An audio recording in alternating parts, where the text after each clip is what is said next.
Yo, Dylan, how you doing, bro? Good. How about yourself? Dude, I'm just chilling here, yeah. What you been up to? Not much. Been doing a lot of editing today. Yeah. What you working on like right now currently, today? So we had this event at a Cutman manufacturing Cutman trucks. So Jeff, the owner, he does this charity ride with Kyle Petty Yeah. and his dad Richard Petty, big NASCAR guys.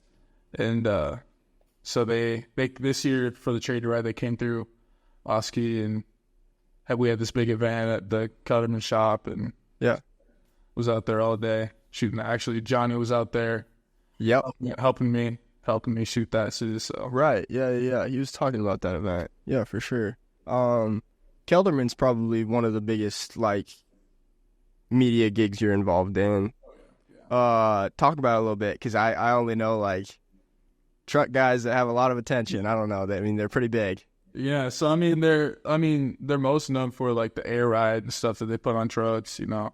So the trucks can, you push some buttons in there and they can drop the lower end. And they have a lot of guys that buy brand new trucks that basically just get shipped right there to put air ride on them. They also do custom like front rear bumpers and they put on like monster hooks and stuff, which is another company, and some other things. They also do a lot with farming as well. They do, which it's not posted a lot on social media, but they do a lot of I'm not entirely sure what the whole deal with farming stuff, but I know they do a lot of tractor equipment.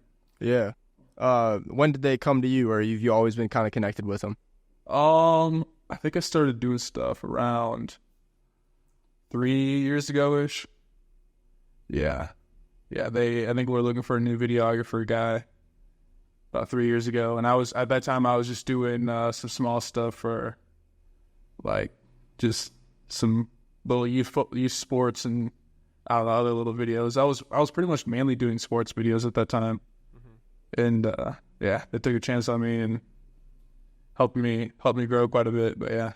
Mm-hmm. Talk about your role. You do video, but you maybe also posting bit, or am I wrong there?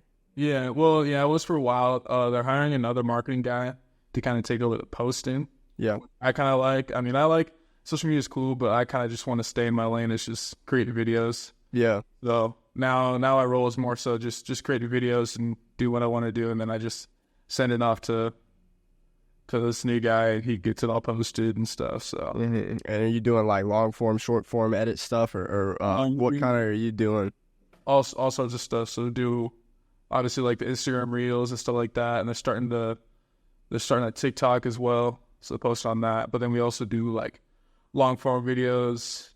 Jeff, the owner, he'll walk around the trucks and stuff like that, some of the nicer ones, and just explain what they do to it. We'll do like 5-6 minute videos of that to go on YouTube and all that. So I'm guessing that's where most of their traffic's coming in, is kind of their main product that they're putting on these trucks, and just explaining it is probably where they're getting the most stuff from. I could be wrong though. Yeah. And I think so Jeff does a lot of other cool stuff outside of just the company. Like he's got a couple Vipers that he races. Yeah. And takes those around the tracks. I'm trying to work something out to where we can go get a lot of filming. But he travels a lot for those ones. Like, I know he's gotten down to Florida a few times. So those could be pretty cool to be posting. But yeah, it's mostly the truck stuff. Yeah. So a lot of your creative energy goes there. What else are you kind of involved in? You're primarily video, I'd say. You probably know how to take photos too a little bit. Yeah. But Yeah. I was just talking with Johnny the other day. It's like when it comes to work, it's primarily videos. I enjoy doing photos, but I try to keep that out of the the work side of it. I like to keep it just a hobby kind of thing. Yeah, this year I started doing real estate stuff as well. There's a realtor in the area in Southern Iowa, works for land guys, and just started doing a lot of real estate videos for him. Yeah, you say land guys. Are you just doing like drone stuff over plots of land, or are you actually doing properties? Or yeah, it's a mix of both. We've done the majority, I'd say, are probably like farmland and stuff, or like land that people buy that basically just to hunt kind of thing. But we've also done quite a few houses and some nicer houses as well. Houses are a lot more fun to do because the land is kind of just drone videos, and then you'll get a few shots walking through the woods and stuff. But Yeah, and you're out of Oskaloosa. How big is Oskaloosa? I don't have a gauge on that. It's like 12, 13,000 people. Yeah, They're big. yeah. So advantage to you, you could probably take over that market pretty easily. You know, just a little bit of skill. I mean, I've found that with Ames is like, you know, we got a little more. We got like 40,000, but like, you know, if you consistently put effort towards your area with those skills, it's not too hard to get some good stuff churning up. You know what I mean? So I'm not surprised you're working with businesses there or anything like that because your stuff's good. But yeah, up in Ames, man, I'd imagine it'd be a little more, especially with the colleges up there. You got a bunch of people wanting to get into stuff, college, and yeah, they filter in their own areas. I mean, a lot of the creatives get involved in like the creative sports department in the university. yeah.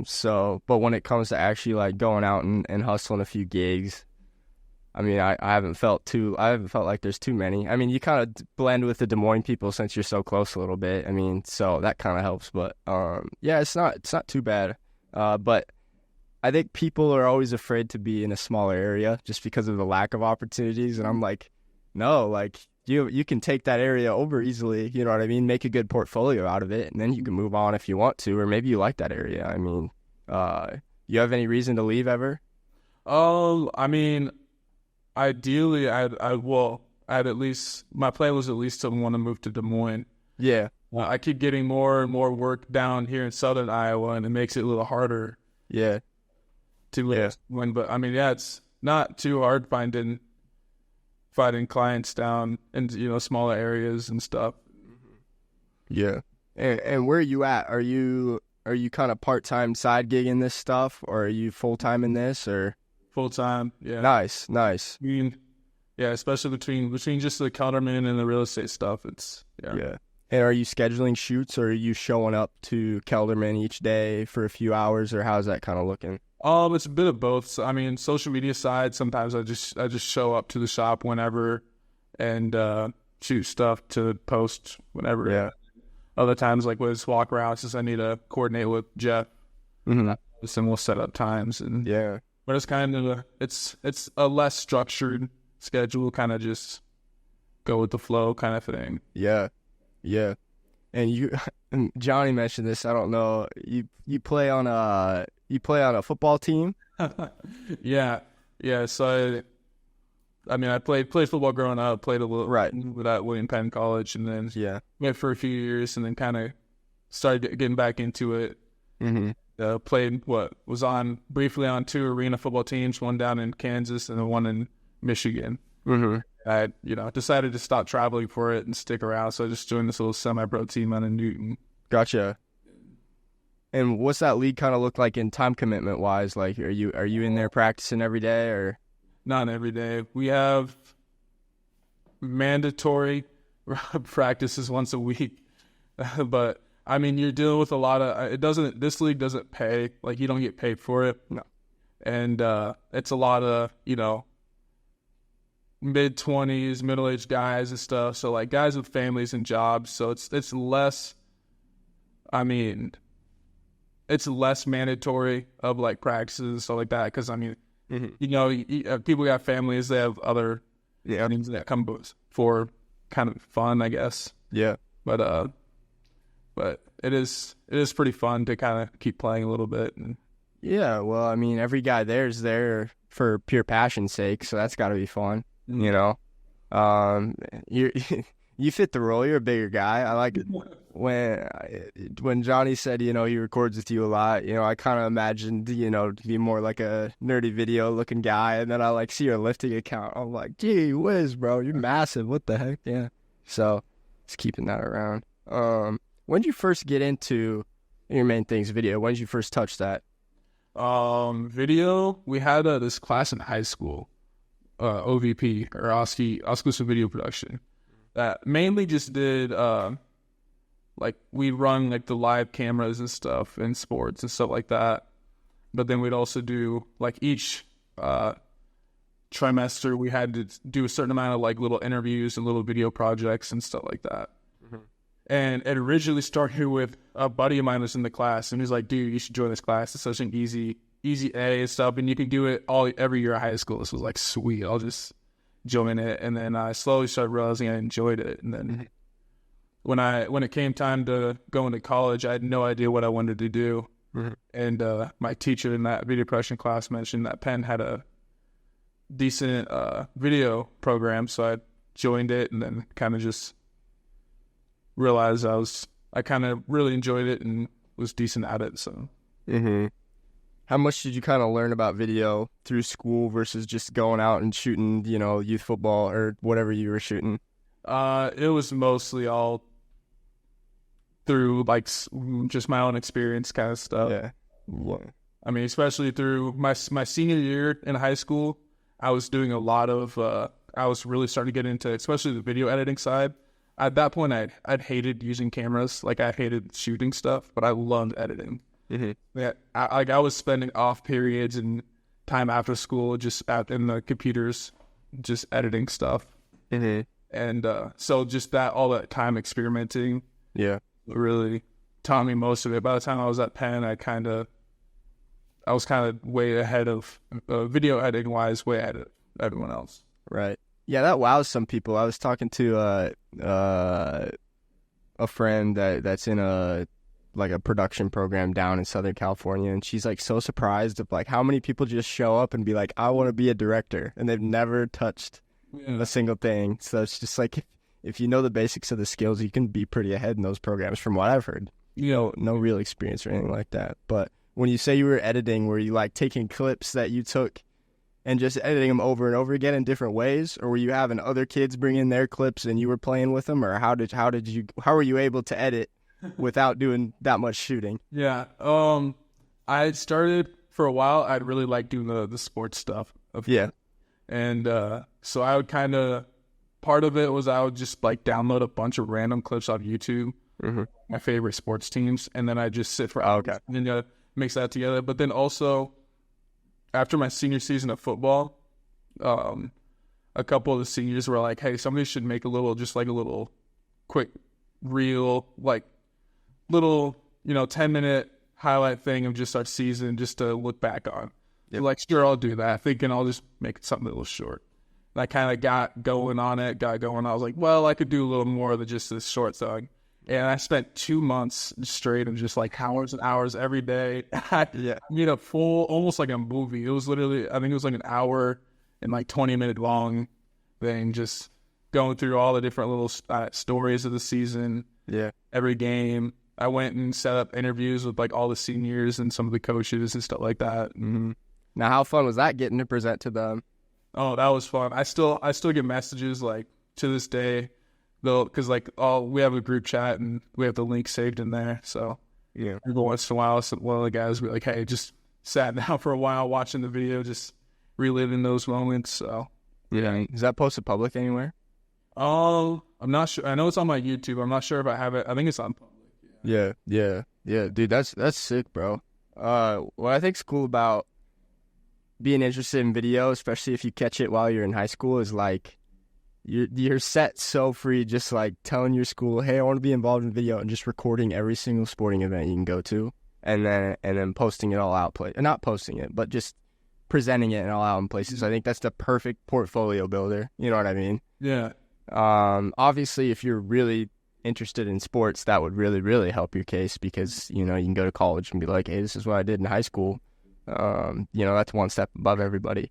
But even if you're not looking in sports, you go towards more the route of like, oh, I want to help out a truck shop or real estate. It's like maybe you're not doing that exact stuff, but you can show, hey, I did this consistently making videos and I enjoyed it and I learned and grew. And it's just a really good way to set yourself up for the next step if you're interested in that whole like media side realm.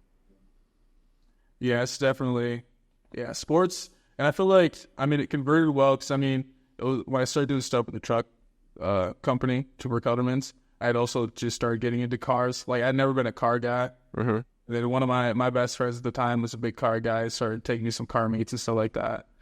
And I feel like editing-wise, the style kind of translates from sports to cars in a way. Yeah. I mean, there's a lot of similarities. Like, yeah, it's a hype style kind of thing in most scenarios, but like kind of just converted well. And then I'd already had a few little car things for Kelderman and them to see. So Yeah. yeah, they just kind of. And now you're pretty into cars themselves, right? Gotcha. What are you rolling with? I'm not a car guy, so don't. Right now, busted up Mustang. Yeah. 06, gotcha. What is Johnny's, like an 08 or 09 or something? 05. 05. Oh, good. Same body style. They're pretty much the same thing. Yeah. He's kept his looking nice. I'm sure. I bought mine pretty cheap and pretty beat up. So Yeah. it's just since I didn't know a lot about cars like mechanically, I wanted to get something that was already a little beat up. I could just spend time on and use it as my like experience to learn how to do stuff with cars. Yeah, I mean, if you set the problem right in front of you, you're gonna have to solve your way through it. So exactly. Yeah. I've already ran into quite a few problems, but right, probably some you didn't expect either. Yeah. No, I'm all for that. Just cars have been something I've never stepped towards. I'm just like, I'd rather be rich and have a car hobby rather than poor and have a car hobby because I'd just never be able to satisfy it. But no, still. But yeah, sports and cars are kind of like a lot of niches that I see a lot of people getting into on socials, for sure. But are you looking to get in more into the real estate side? You liking that, or just kind of maybe just for this one person that you're working with? I'm hoping to get a little more into real estate. It's kind of enjoyable. I mean, at this point I've learned I like trying different things, videos like style wise. Clearly, yeah. Yeah. I enjoy the challenge of branching out and doing different styles. Like, I mean, I did weddings as well, and I've enjoyed doing those. And real estate is something that's like, it's kind of fun in a way. I mean, it's not as exciting of a video to edit. You know, there's nothing flashy about it, but it is a simpler edit, and it also pays pretty well. So like, it's just kind of enjoyable to do. Fairly consistent too of a gig. You know, people are always gonna be buying and selling stuff, and it always is gonna need to be presented. You know, the same house needs to be presented even if it's 5 years later because it's probably different looking. So, I mean, for like getting into the business end of video, I mean, real estate is a very easy one to just turn into a flow of money. And if you like that business stuff, you can find people to help you do it and stuff like that. It's kind of what I've noticed for sure. What's nice about real estate too is like, when you get into more like real professionalism type stuff, it teaches you how to make a video look seamless more. You know, when I did like my bit of like sports hype editing, you know, you definitely can tell I'm a young dude throwing this together with like just the useless effects that I'm throwing in and hard cuts or whatever like that. But real estate, you really, you know, the shots have to be really, really well composed in order for it to seem together. And the way you pan, you know, or whatever, or you know, pan in this way, not a pan, but you know what I mean, going this way, and then you got to transition it another way so it doesn't look the same throughout. So I just think real estate's a really good way to hone in on making sure your stuff looks polished and it translates to other things. So like once you do your next sports video, you're like, do I really need this lightning bolt right there? Probably not. Like let's get that out of there so it keeps that professional look, you know, a little bit. But that's one thing I've seen from real estate. Yeah, it's more of a simplistic edit in a way, but also still trying to be like you're really focused on the full composition of the room, making sure that everything in frame is what you need to be in frame. Yeah. You know, now that we're talking about it more, it's kind of like, have you kind of heard people's like differences between color and black and white photography? It talks about, well, with black and white photography, you're more worried about the shape and the composition because there's no color to look at. I could see that almost as the thing with real estate too. Like sports, like the quality of the play has to be there. You know, there's a whole different ton of aspects and you can go crazy with all these certain things. But real estate, it's like, how does the room look? How does the shot look? How did the colors look? Like, it's a lot simpler. So that's where I think that polished stuff comes from for sure. But yeah. This is a question I brought up in my life a little bit. Are you more of a creative, or are you more of like a businessman, or a little bit of both? Well, I'd like to say more of a creative. I feel like, I don't know. I'd like to say a little more creative. I've been struggling recently creatively because everything's been more work focused. Yeah. Like Johnny was just over here the other day. We were watching over a lot of my older videos. And while like, they're a little more rougher, I see more creativity in my older stuff when I was doing it more so like for fun and stuff like that. Yeah. Whereas now I'm doing everything for work, and it's kind of almost like a machine trying to just knock out videos in a way. But yeah, I'd like to say I'm a little more creative, but I need to get that spark back a little more. Yeah, naturally you're going after the business end of things too. Not everyone would go into these roles, but definitely a creative move that I saw from you is like, all right, I don't love the posting. Let's get a marketing guy coming in here. Like that's like all right, you're staying in your lane there. I think, and a lot of people, I don't necessarily, I mean, I'm creative, I can be creative, but I don't necessarily view myself as much of a creative. I just think when I picked up a camera, it was the first way that like I had a skill that people were gonna value me toward, like, and just an easier way to generate business besides working a job and making 15 an hour. It's like, no, you kind of leverage this a little better. I keep saying this every podcast I do, but like, it's a high value skill. It's a high value skill. It's a high value skill. And I just kind of use that to leverage it toward that way. So when you said you were getting into like weddings and real estate and maybe even managing that Kelderman, which you're not necessarily as much anymore, maybe you got a little bit of that businessman in you. Yeah. There's you definitely have to have some sort of business aspect to it, but I think that's one thing. The one reason I enjoy doing different genres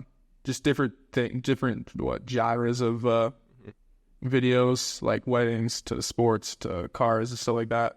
It's because I can keep being creative, like just mixing everything together. Not mixing everything together, but like being able to explore different styles and stuff. Yeah.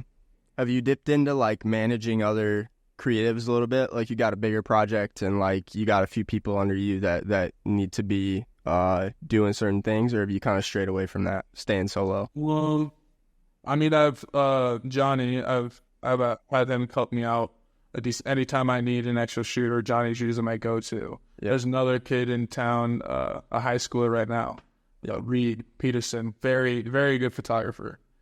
I've started. He helped do a wedding with Johnny and I. Right. And that's something. I've talked to Johnny. Like down the line, I want to be able to be a point where I can have more clients and stuff like that, like more the Kelderman and the real estate, and then start having more, like hiring more people to help out. Yeah. Shooting stuff and maybe editing stuff as well. Yeah. That's where it gets nice is, I get capped out with everything I do because it's all me. I mean, everything's shot, edited, and I'm the talent too, like everything personal. So it gets like, I can only produce what I produce. So it's kind of like, it's nice when you can have other people managing some aspects. I've had a few examples of just like tossing out little edits to people or whatever. And I'm just like, wait, this is getting done without me having to do it. This is wild. I mean, it's a nice feeling. But we're not quite there yet in order to have that happen consistently. You gotta be doing pretty well in order to have people want to be doing that for you. So, but that's the tough part about doing like with Kelderman and real estate stuff. It's like, I can't just take a day off because I'm the only one that's editing their work. And so if I'm, relaxing, it's not getting done. And then, that's a heck of a gig you landed though, man.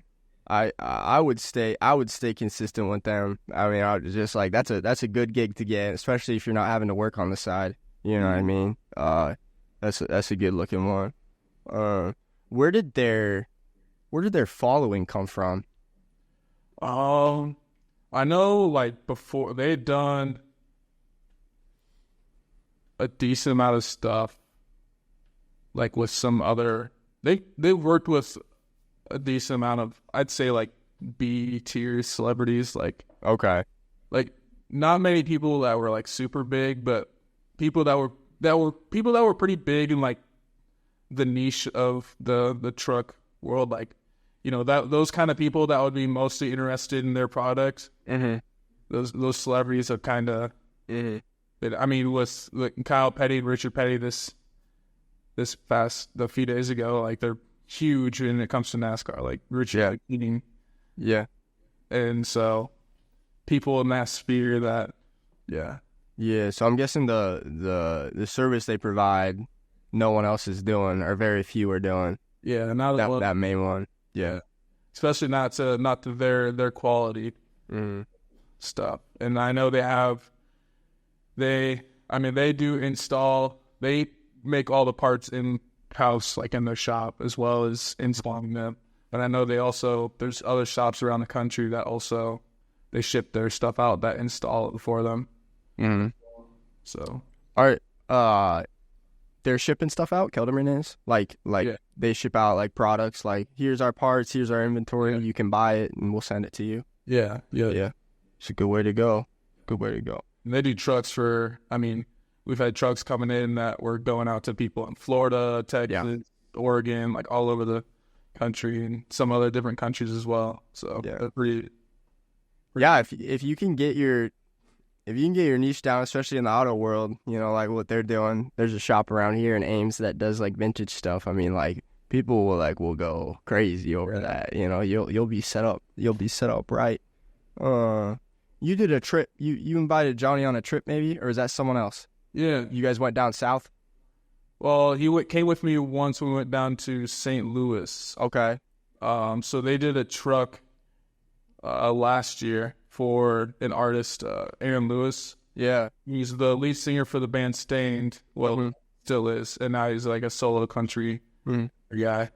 And we took the truck to him when it was almost finished for him to see and stuff like that, and I was able to get Johnny to come along with and kind of experience that, and it was pretty.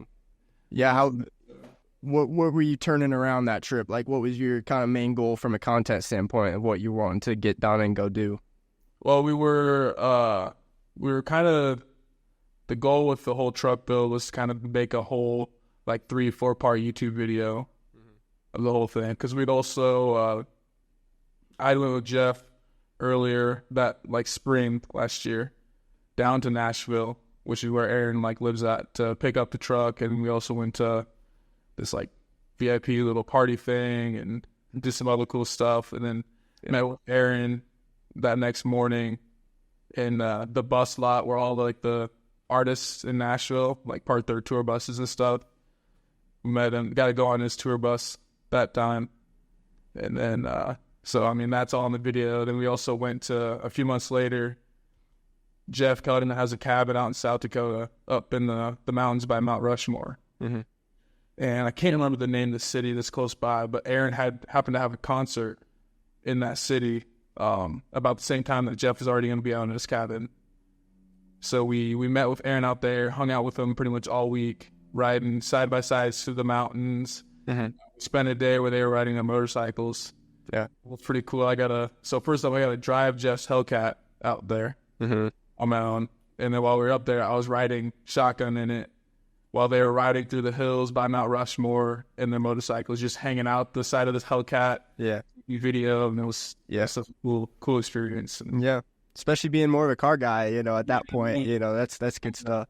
I was sitting there, I was like, man, if you'd have told me a year ago, I'd be out here, you know, and it was such a beautiful day in the spring, hanging outside of a Hellcat, taking a video of this country artist, and there were some other pretty cool people with us. And getting to drive it there? Yeah, getting to drive it there was pretty fun. Yeah. Yeah. So you said you went and picked up his vehicle. Are they buying Are they buying brand new, or is that like a vehicle that was older or something like that? Or what do these usually get installed in for trucks? So most of the time, it is more brand new trucks. Like there's a lot of trucks that come in that are just straight from, they have 0 miles on them. They're straight from the factory that get brought in, like brand new 2024, like duty limited edition, whatever. But Arians was it was an older like square body truck. I'm bad with trucks, so I couldn't tell you exactly. Me either. Yeah, it was something, I don't know if it was like a childhood truck of his or something like that, but he had spent years looking for a perfect condition of this truck, found it, had it like a bunch of stuff completely restored. I think he said he had like $200,000 to $300,000 put into this truck. Mm-hmm. And so it was old, and so it didn't, ride the best.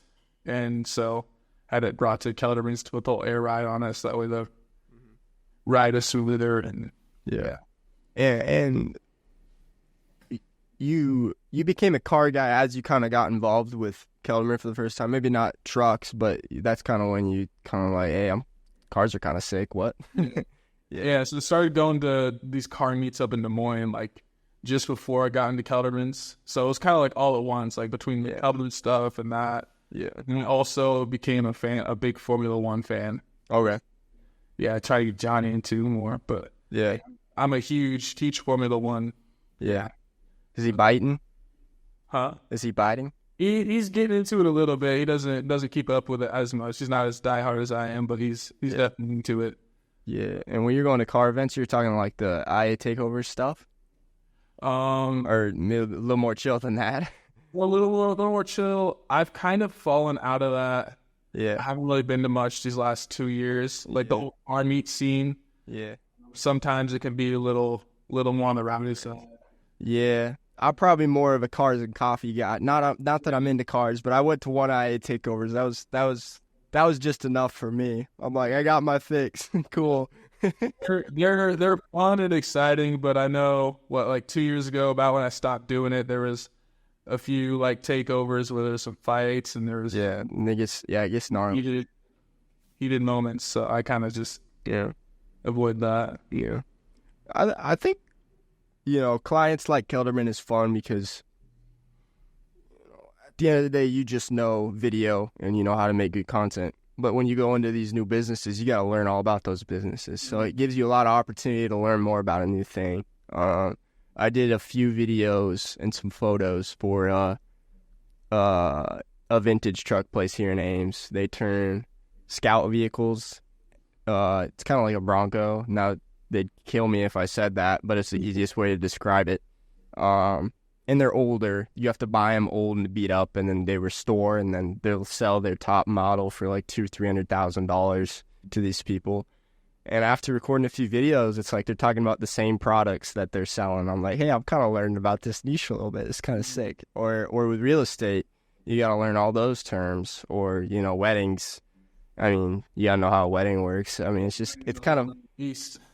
It's kind of funny how you just learn deep into that niche every time you go into something new. And I've even had a few clients concerned of like, hey, you don't know anything about what I do. I'm like, well, I'm going to have to here in a week, and I will. I've done it time and time again, and I'll continue doing it. Like, if I'm going to partner with you, I got to get into your stuff, you know what I mean? I got to learn how your business runs and the terms that surround it by. So,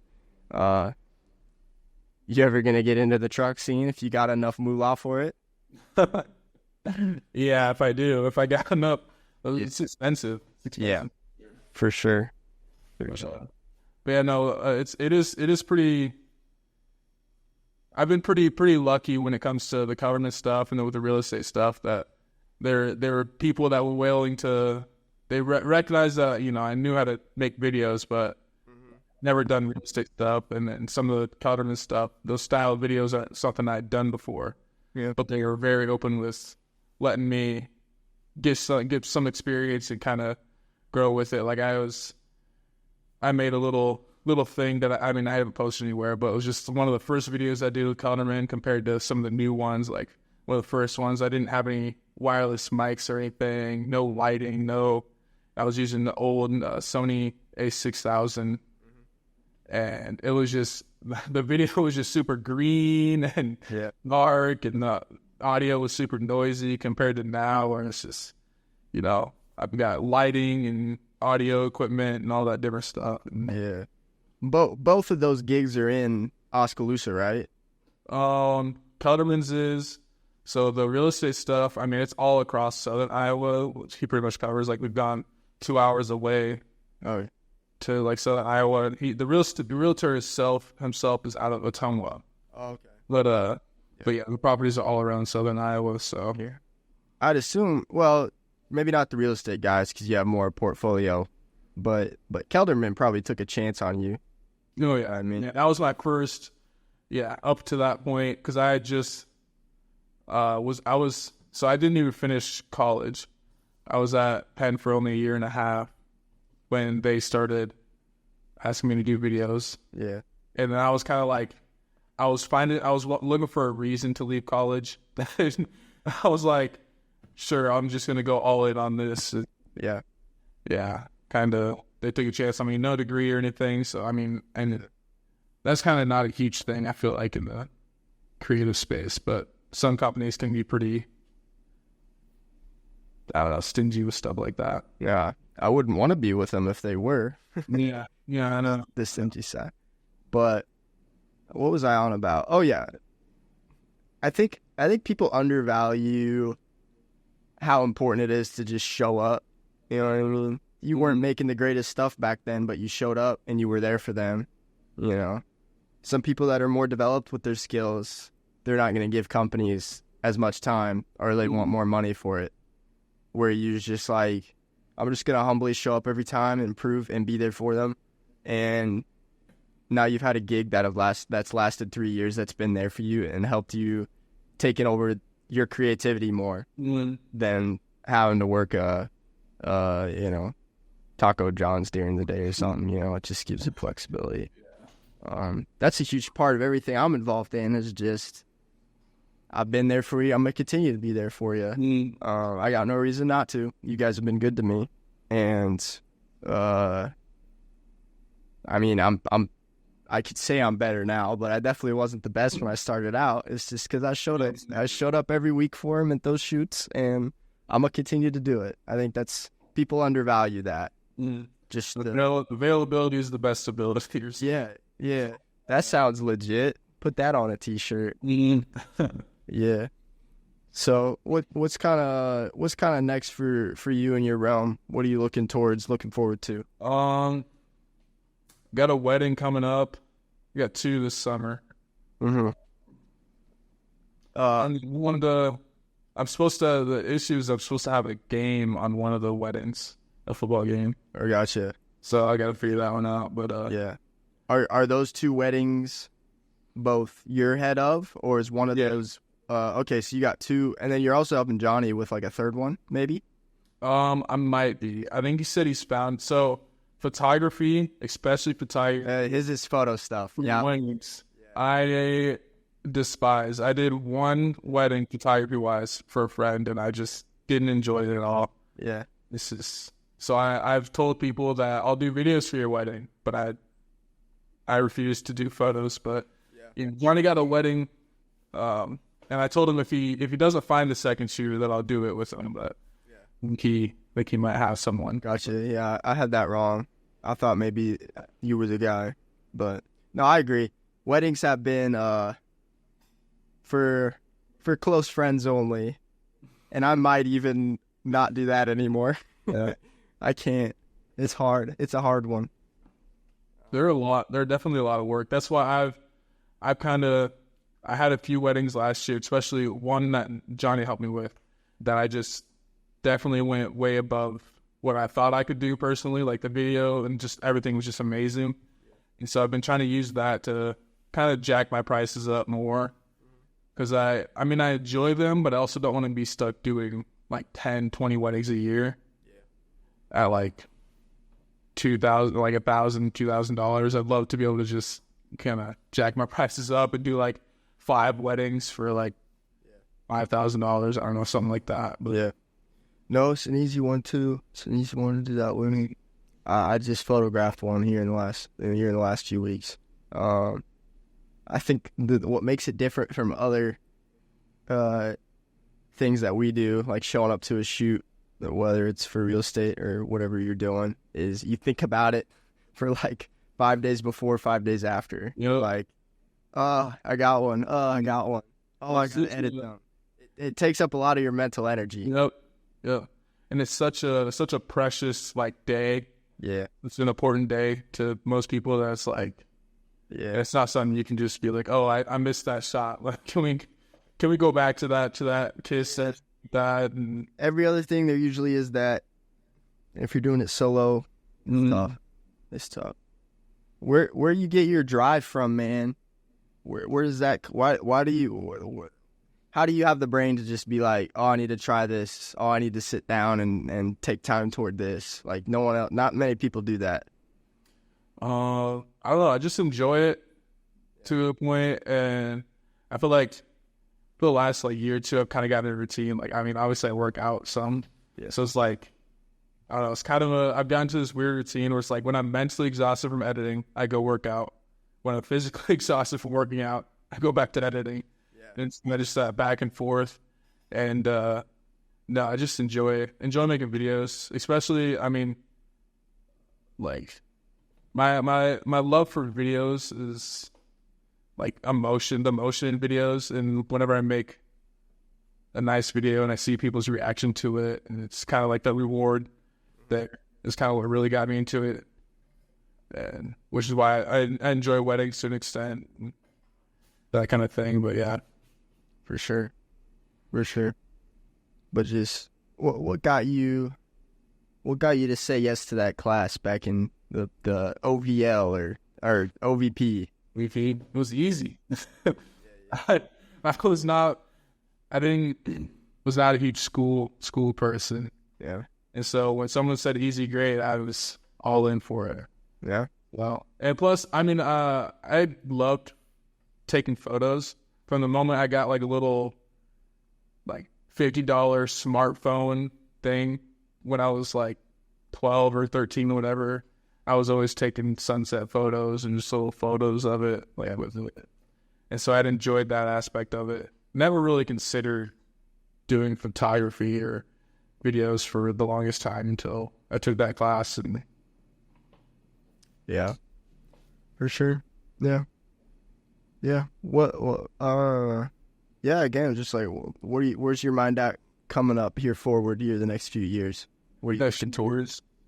I'm hoping to start working towards, I don't know, just getting some more clients, video like work wise, and would love to start working with some more people,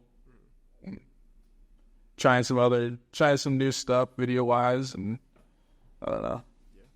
It's kind of a go with the flow kind of thing. Yeah. I mean, obviously, I've a goal of where I want to be. Like down the road, I'd love to have my own studio, and I feel like every creator, like videographer, kind of wants that. Yes. On my own studio, I have multiple clients and companies that I do stuff for, and that kind of thing. Mm-hmm. Yeah. Yeah, man. Do you feel like pretty like secure in it? Like, I'm gonna be fine continuing to do this, or is it like still feel kind of like a risk? I feel like it's a little more on the secure side. I mean, there's still feel like there's a risk. I mean, I always try to put that pressure on me. Like I can't not make good videos. Yeah. And stuff like that. Like, I don't know, there's a risk there. It's like I need to make sure I'm not letting, I mean, there's a lot of younger guys coming up. There's a lot of good content creators out there now. Yeah. It's like, somebody coming in and taking my spot. Have you seen improvements to the Iowa scene when it comes to creators? I have. Yeah. Where are you seeing people out? Everywhere. Everywhere? Everywhere. Yeah. There's some really good. like I mentioned, Reed, this kid at Oskaloosa in high school, he's a crazy good photographer. And I never see him do much video, but I had him come help me out with the wedding, and I was just blown away at how good he did. I was like, geez, like he could easily come take my spot down the road. And I mean, Johnny's very talented as well, and there's a lot of talented people around Iowa. I mean, I bet it's always been there. I've just been looking for it more. So like I see it more like, oh, there's a lot of people around here. The Creatives POV podcast opened my eyes to that a little bit. Have you seen that? Okay, it's two to three guys that run a pod, and they just talk to Iowa creatives, and they put out episode after episode, and just, you know, every once in a while there's just a guy with a huge company based in Des Moines that comes on, and you're just like blown away. I'm like, I thought this was like stuff people did in like LA. I didn't think there was anything around here doing that. So I didn't know there were so many people. Yeah. One person, which I haven't watched many of his videos, Ryan's, I'm blanking on his name right now. Yeah. When I first kind of got into like realizing that I could do this full time as a job, there was a YouTuber that I stumbled across. Like, I was going through a bunch of different YouTubers, like, you know, watching a bunch of different people. And I came across this YouTuber who was giving a lot of business advice, like, for creatives. And I was watching halfway through his video, and he mentioned he was from Iowa. I was like, I didn't realize people like this were in Iowa, or this is even a thing in Iowa. But I'd actually was able to send a few emails back and forth with him and explain a little bit. But yeah, it's just crazy. But I've also realized, like, with realizing there's a lot of creatives, a lot of companies and stuff like that, how many businesses and stuff there are in Iowa that are in need of creatives. Like, there's a lot of creatives, but there's also just a ton of need for so yeah, I mean, I've targeted kind of SMMA stuff, so like getting into that, and yeah, I just kind of use the, not analogy, but I just kind of see it as this. I mean, like, you go to a more populated area, somewhere where you have to have that stuff nailed down. You know, your bar's up here. Like, if your stuff's not here, you're not gonna be a business. Now, a lot of Iowa companies, they're trying to be up there, but their effort, you know, with the staff that they have in mind and the skill sets they have in mind, they're only hitting here. Yeah. So you don't even have to get up here because it's Iowa. I mean, there's not as much competition toward it. You just got to get them a little further up. So, like, if you can get them here, great. You're going to be a successful media business. Good for you. But you can also be successful if you only have the capabilities to get them to here. And maybe it's not necessarily quality of work, but even, like, the amount of personnel that you have. So, like, you can get them to here solo on your own, you know. You might, and I can do that too. You know, maybe to get to here, you need a few more people on your team. And obviously, we don't have the capabilities for that quite yet. So it's just like, it's easy to get in just because we naturally, just growing up and seeing how that social media scene and how, you know, what we like to see and the aesthetics of what we like to see. I mean, we can already get them further than what they're at because, you know, a lot of these legacy businesses are older and older. So, yeah. So, yeah. Businesses are in need. That's why we're here. That's why we can do that for sure. That's why, I don't know if you saw a clip from I couldn't tell you his name, but it's one of the guys on Shark Tank, one of the billionaires that they have. A clip that I'd seen going around social media where somebody had asked him just recently, like, you know, what's one of the top things you'd suggest to somebody going into college to study or something like that. And he said if this was like pre-COVID or just a few years ago, he suggests all day people get into engineering. Like, that's just like the biggest sure thing, moneymaker. He said nowadays it's something in the creative field, like videography, you know, graphic design, that stuff, because companies, like, social media has blown up so much, especially COVID and stuff like that. Like, any company, big or small, needs some sort of social media presence. Yes. So, and there's not a lot of people that know how to, you know, do that. So they're spending money on all these smaller creatives and stuff like that. But I mean, yeah. Not a lot of the time do I feel like, oh shoot, I put my time into the wrong skill. Like, not at all. Like, maybe I thought about, like, maybe in an alternate life, I would have maybe liked to know coding a little bit more. Just like, you know, making those big time apps or whatever. But like, I don't feel too bad about that, you know. And I'm like, maybe I wanted to spend more time on music, but I don't feel too bad about that either. But it's like, knowing the skills I do now, it's like they're pretty valuable to this day, and you're always gonna need that personal touch for that. So, for sure, the best time to be someone that creative, especially. Yeah, I'm gonna say high value skill again, but all those creative stuff is the easiest way to get like one of those skills. Like, I mean, it does not take too long to be valuable, knowing those skills, you know. like there's an entry level. So like even when you showed up to your first shoot, shooting that green footage or whatever, crappy looking stuff, that's still tremendously better than anyone else that would have walked in there. Like even that is still higher than just the regular human being walking around. And now if you can refine yourself like where we're at today, wow, I mean, you're one step closer. I think it's super valuable. So I'm not surprised that the shark dude said that at all. But we'll continue going at it. For sure. But what cameras do you use? The cameras I still have an A7 III right now. And it does me well. Maybe I'd be looking toward getting and I'm only Sony because I decided Sony a few years ago, and it's worked great for me, and I haven't had to think about it.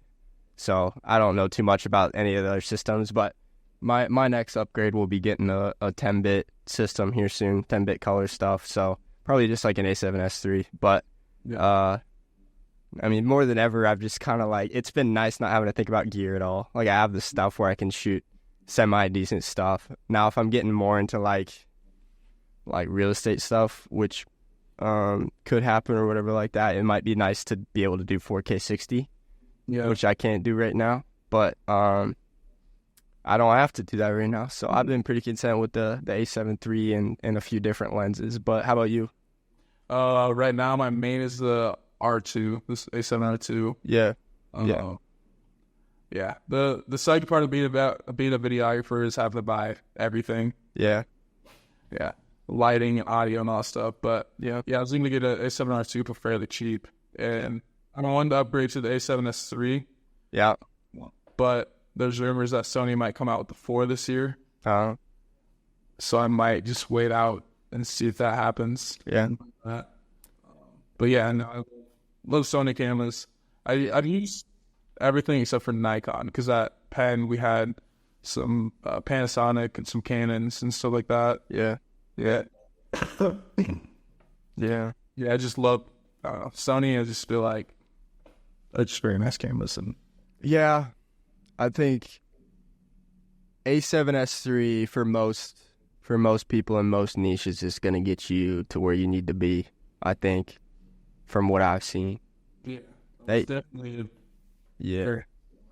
Because like, all the other 10-bit color cameras would be the ZVE1, which is that pocket-sized, like this big. It shoots that, but doesn't have like a viewfinder or whatever, and it's really small. I wouldn't want to show up to a client with that thing. Like, they wouldn't understand that thing's a beast. Yeah. Only you would understand that.